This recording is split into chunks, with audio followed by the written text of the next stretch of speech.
مسند احمد میں صحیح سند کے ساتھ روایت ہے، نبی کریم صلی اللہ علیہ وسلم نے فرمایا، وہ آدمی جنت میں داخل نہیں ہوگا جس کے دل میں رائی کے دانے کے برابر تکبر ہوگا۔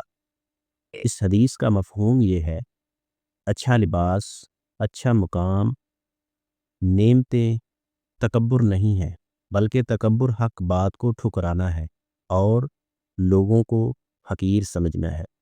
اگر تکبر شرک یا کفر تک پہنچ جائے تو ہمیشہ کی محرومی ہو سکتی ہے۔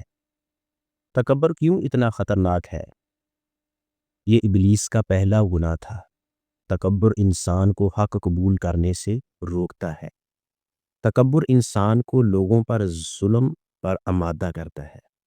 تکبر ایمان کی مٹھاس ختم کر دیتا ہے۔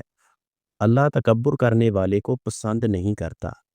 رائی کا دانہ انتہائی چھوٹا ہوتا ہے، اگر دل میں ذرا سا بھی تکبر جم جائے تو انسان کے ایمان اور انجام کو خطرے میں ڈال دیتا ہے۔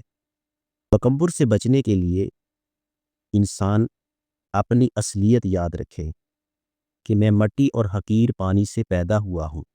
حق بات کو کھلے سینے سے قبول کرے، غریبوں کمزوروں کے ساتھ بیٹھیں، کسی پر ظلم و زیادتی نہ کریں، نعمتوں کو اپنی محنت اپنا کمال نہ سمجھیں بلکہ اللہ کی عطا اور اس کا فضل سمجھیں۔